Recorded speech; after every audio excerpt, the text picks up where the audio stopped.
Je vais montrer comment réserver des rendez-vous avec la fonction créneau horaire, mais maintenant elle a été remplacée souvent par les plannings de rendez-vous. Alors c'est un petit peu la même chose, mais finalement en plus avancé. Donc là pareil, je vais créer un planning de rendez-vous. Donc je peux le faire soit de façon récurrente et répétée, comme on peut le voir ici, soit de façon ponctuelle. Donc ça serait par exemple ici. Si je veux créer une sorte de réunion parents-professeurs, donc je donne cet intitulé ici, je vais donc créer une sorte de catégorie de réunion. Ça c'est important parce qu'après on va pouvoir créer plusieurs plannings de prise de rendez-vous. Donc si je suis par exemple chef d'établissement, je peux faire une réunion avec mes professeurs, des créneaux que je vais réserver, ou bien des réunions avec les parents professeurs, et j'aurai autant de réunions différentes, vous allez le voir après. Donc je choisis ma durée de créneau, je choisis la disponibilité, alors une seule fois ou toutes les semaines. On a vu tout à l'heure que là, ici, ce qu'on veut, c'est juste une seule fois. Je peux donc bien sûr modifier mes horaires, donc on va les mettre par exemple à partir de 13h. Et puis je peux rajouter une autre date. Si par exemple j'ai une autre date de réunion, 2 jours de réunion par exemple, eh bien je vais pouvoir le rajouter. Hop. Ensuite, dans la période de planification, ici c'est important, donc période maximale pendant laquelle un rendez-vous peut être réservé. Bon, 60 jours, moi personnellement je trouve pas que c'est intéressant de la limiter cette période, mais ça peut l'être, je pense, par notamment sécurité, pour pas que des rendez-vous soient pris à la dernière minute et que vous les ayez pas prévus. Donc ça on peut le laisser, mais période minimale pendant laquelle un rendez-vous peut être réservé avant son heure de début, ça c'est important. Justement, vous pourriez mettre ici, par exemple 48 heures, pour que les parents ne puissent pas, entre guillemets, ou les gens que vous souhaitez recevoir ne puissent pas réserver trop tard avant en fait l'heure de la réunion. L'idée ici est de donner une date limite en disant vous avez jusqu'à telle date pour réserver votre créneau. Voilà, donc là bon, pour le moment je vais mettre 1 heure dans cet exemple pour pouvoir réserver sans problème. Ensuite ici on a des paramètres avec la possibilité justement de mettre des pauses, le nombre de réservations par exemple.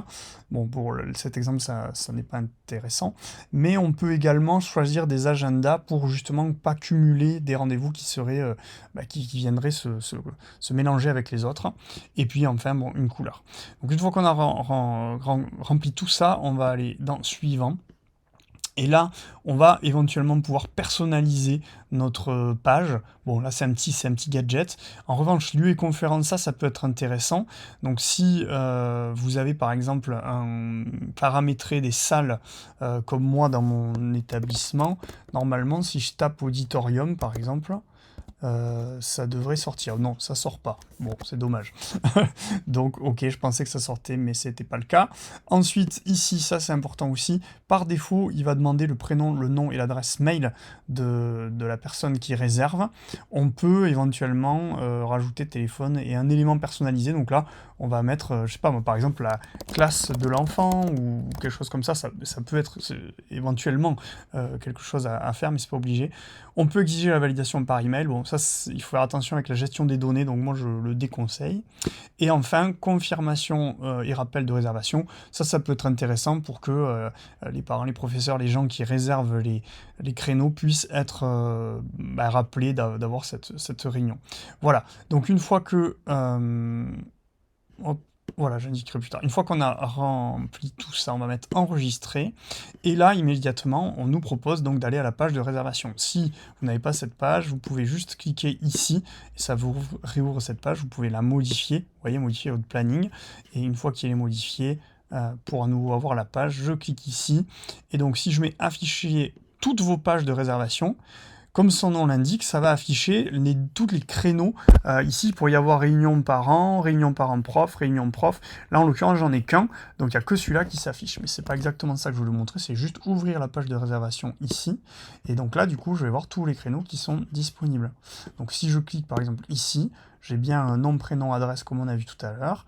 Donc là, je mets réservé. À partir de là, le créneau donc que j'ai pris à 2h30 va disparaître. Vous voyez que là, il a disparu. Et donc, moi, dans mon agenda, là, je vais voir apparaître dans quelques instants, voilà, un créneau qui a été réservé dans cette plage. Voilà tout. Si on veut aller un petit peu, par exemple, si on refuse, on peut tout à fait l'annuler ici, par exemple. Ou encore, on a la possibilité après de pouvoir le partager ici ce lien, comme sur l'autre version d'ailleurs, copier le lien et l'envoyer. Voilà, un petit peu pour le tour de ce planning de rendez-vous qui ressemble beaucoup au créneau, mais qui a une présentation légèrement différente et qui permet donc d'aller un petit peu plus loin.